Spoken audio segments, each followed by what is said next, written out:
explanation for it. Explain why the Creator placed unique species on the islands of the world, as well as different species on different continents. I guess there was a whim of the Creator. Evolution explains that naturally. It's a process of evolution.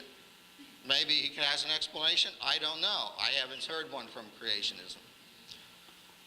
Explain why creationism does not violate the laws of conservation or mass, first and second laws of thermodynamics.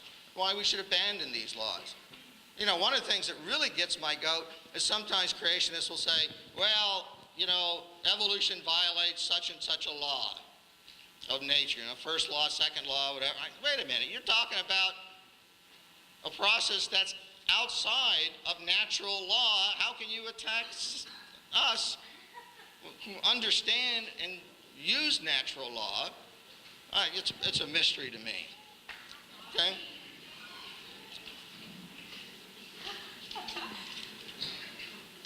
Now,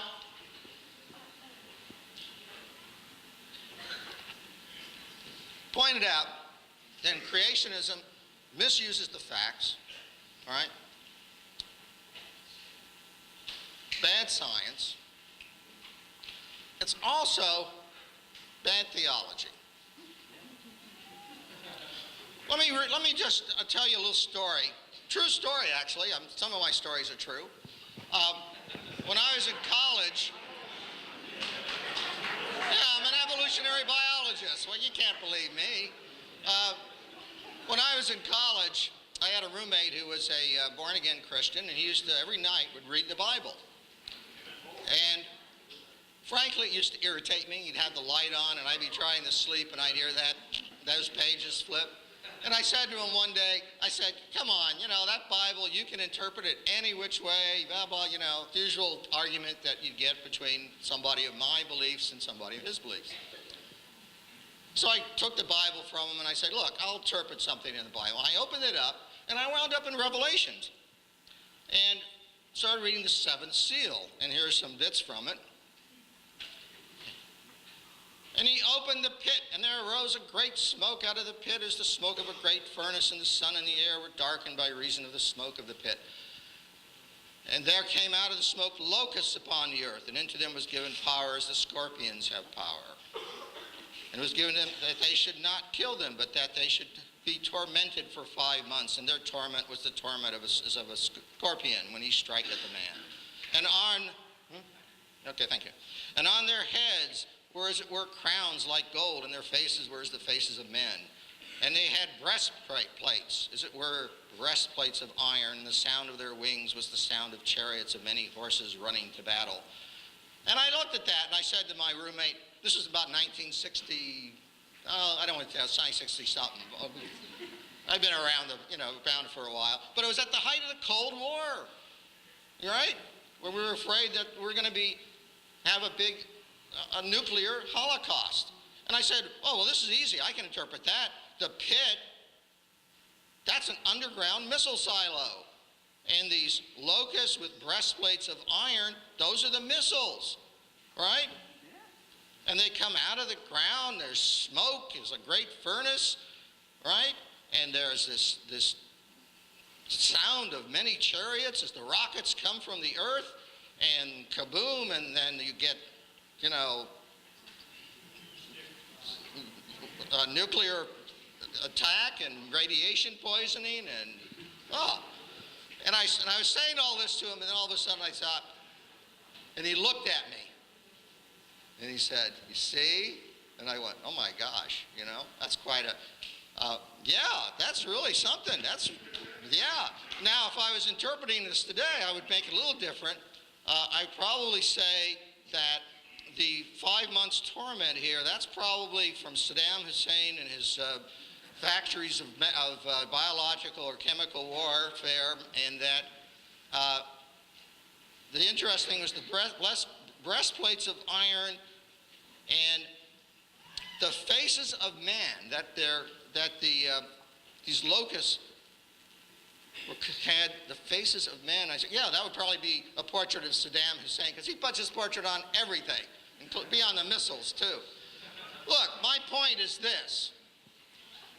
you know, I know he's a good Christian. My opponent's a good Christian, and many good Christians here. But doesn't this tell us then that we better get out there and start killing locusts? Can we not be moved to action? Right? Especially we got to go looking for armor-plated locusts. Got to kill them before they do this to us. Now, come on.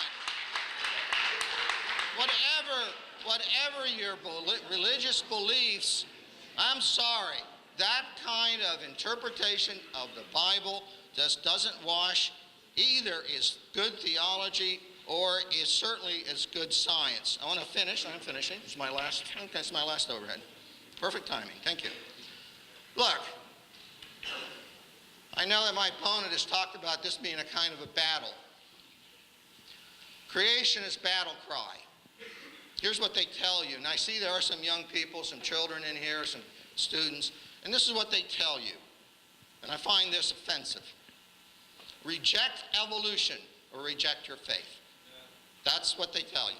They tell you this is the battleground, right?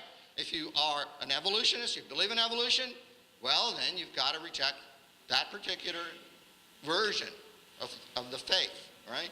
Can you be a good Christian and reject and accept evolution? Well, okay, there you go. And I say to them, that is not the way it should be. There's a peace offering. Okay? Science and religion deal with different domains of human experience. If you want to have a battle and you want to put your religion toe-to-toe with science, nobody gains, right? You say to the young person growing up who's studying biology and learning about fossils and learning about DNA, you say to that young person, hey, don't accept that, otherwise you can't be a good Christian. Now, I'm sorry, that's offensive, okay?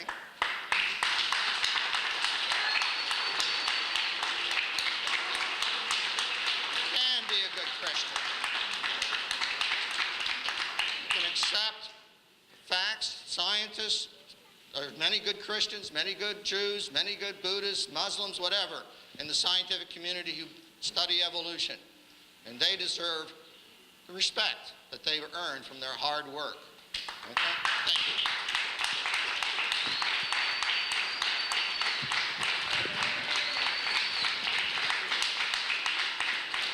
you. Okay, now we're going to move on to a 15-minute rebuttal from Dr. Hoven. Well, that was very interesting. Let me give you my rebuttal of some of the things that he said. I don't think we'll have time to give them all. His consistent theme throughout his talk was basically based on majority opinion. You know, in the scientific community, there is no debate. This implies, of course, you know, if you don't believe in evolution, then you're not a scientist. And if you do, you know, you can't be a scientist without believing in evolution. This is simply not true. And this is a very flawed logic used in any debate to say that majority opinion supports your position. First, I don't think you could prove that it's true, okay? I think you'd find there are thousands of scientists very actively involved in major branches of science that are strong Bible-believing creationists. But I want to point out, the debate tonight is evolution, science, and he continually brought in, you know, things about creation, which is not what the debate's supposed to be about, okay? I'm willing to debate that, but that's not the topic tonight. Okay, he said there are tens of thousands of scientists digging fossils and they support evolution. Great, tell them, go for it. There were tens of thousands of people who thought that big rocks fall faster than little rocks at one time. That was taught for 2,000